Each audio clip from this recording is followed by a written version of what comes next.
to leave this earth one day. So all our time coming, whatever time it is with now, today, next 10 years, 100 years, whatever it is. And I feel the dash in between birth and death is the time for us to live. We need to live in the now. There are too many of us sitting and worrying about things and trying to live vicariously through others and all of that when they could be enjoying their time. No, now's the time to enjoy life while we're here. Okay? That's just what I think. I really strongly believe. Hi, you all. It's another Monday, and I'm back. Yes, to share my 2 cents with you all, for whatever it's worth, to help motivate, inspire, and transform lives. And today I want to chat a little bit about living for the now, living in the time that what we have now, living for now. I'm Cheryl Diane. I'm a thought leader, image consultant, speaker, trainer, and author. And I love to share with others as I love to take in from others. Life for me is a real, full journey of learning, and I'll continue to do so as long as I'm here on this earth and to share what I have with you all. You know, so many of us, and I say us, because so many, because sometimes we do it at different levels. There's some people who are more intense than others, right? Live by what we see happening around us. We live for what we call the influencers. They're there on their channels, and everybody's saying the same thing in different ways. And some of them, you know, it's all about. There's some really good ones who I follow, you know, for sure. But there's so many voices out there, and we have to know who we're listening to.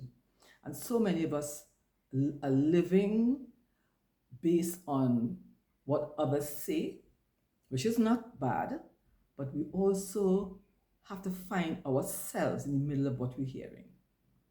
So while it's good to listen and to hear and to learn from others, in the middle of all of that, you have to know who you are and find yourself in there. It's like me as an image consultant. I tell clients, I tell especially women who I help organize, well, not organize the word, but help, I talk about dressing to impress. You know, okay, so you see fashion, you like it, and that's okay. But find yourself in that. I might always encourage them to live their style. Don't live like somebody else, because everybody's different. Even if you have the same figure type, the personality might be different. Your lifestyle might be different. Your career might be different. So live for you. And that brought me around to chatting around. You know, I'm always chatting around with all these different people I meet on my journey, my life's journey. And I realize a lot of people spend so much time, especially around this Christmas time, this season, this holiday season, worrying about things that they cannot change. Yes. Worrying about things that cannot be changed in the now. Not that can be changed in the future, or things can be done to kind of, you know, make things a little different, you know, more to how you may want it. But they spend so much time worrying.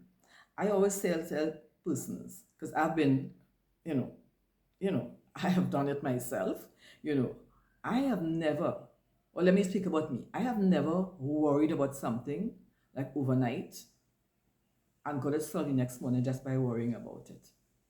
I've always had to take action, either by calling someone, doing something, writing something down, and action is necessary.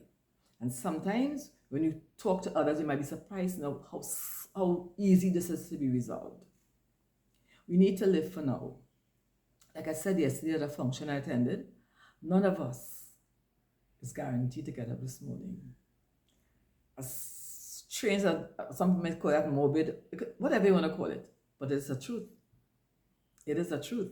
None of us is promised, none of us guaranteed a next morning, a next couple of hours.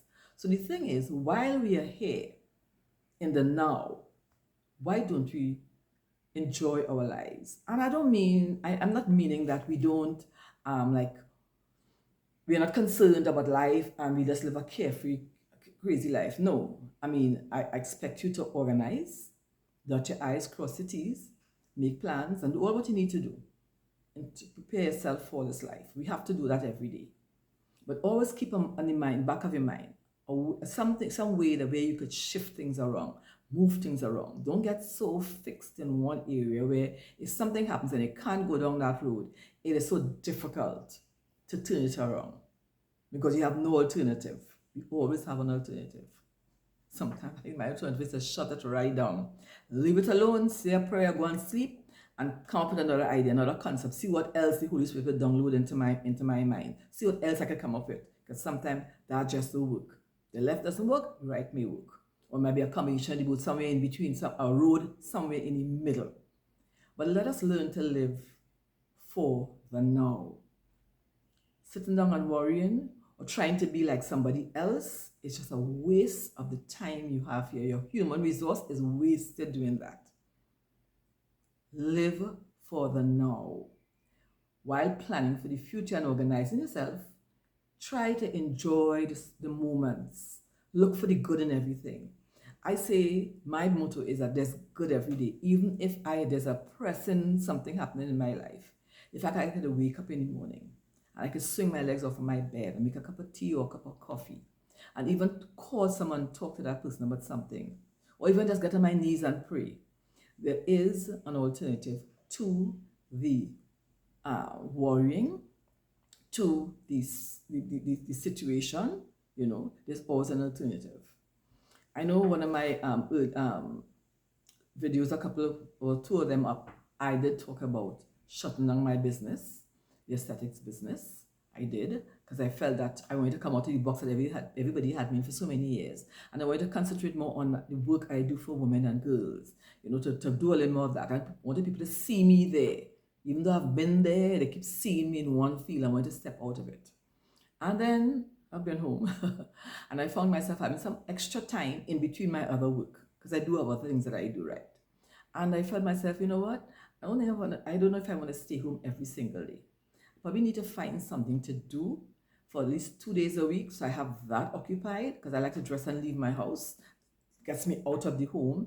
And then of course I like to be here when it's time to rest and enjoy my home. And then of course I love to go to my meetings and to my service to others and that kind of thing. So I want to have what I will call a balance life. I know there are people who say there's no such thing as balance. There is balance. Balance to me means knowing when to stop one and start the other, and giving every single part of your life a measure of your time. Right? Not spending every 7 days a week at work. Not spending 7 days in your house cleaning your house. Not spending 7 days a week looking after children. Balance your life. Sometimes you need to take a breath. Sometimes you need to take a breath. Sometimes you need to take a breath. Sometimes you need to breathe and think about something else. Just close your eyes and meditate. Do something to balance. I call that balance. Right? Sometimes you need to find a way to laugh at certain things. Right? And what I did is that I contacted someone who I'm connected to, and they are in the business of what I did before, the aesthetic industry. And in a conversation, guess what? I found myself a 2-day gig per week. Yeah. So 2 days, not the days where I have my meetings, I let them know what days I have my meetings. I'll be going out to a job. Can you imagine that? I'll be doing what I love to do still, getting paid for it, and having the time to do my other things, including my days when I'm going to Netflix and chill. And that's how I plan to balance the rest of my life. And if something happens and I feel that I don't want to do it anymore, I want to do something else, I will do it. I am not opposed at all to changing things around. Keeping myself busy. This mind is not going to get lost just sitting around doing nothing. I'll always be doing something. And whatever these some things I'm doing, it is to always geared towards empowering others, uplifting somebody's life, making somebody else feel better, and because it makes me feel better when I do that. So there's where I am. So let us live for now. Let's learn to be grateful for the small things, every little thing, being able to breathe, being able to get in your car and drive away from your house, having a bed to sleep on at nights.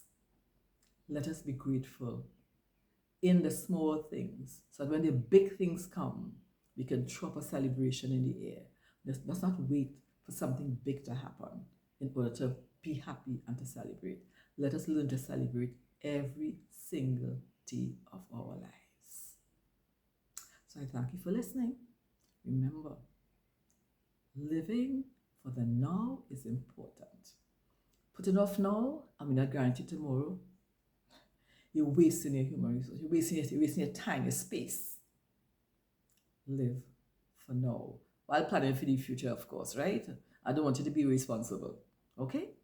So until the next time, this is Cheryl Dayan. thought leader, English consultant, author, trainer, speaker, coming to you. See you next time. Take care now.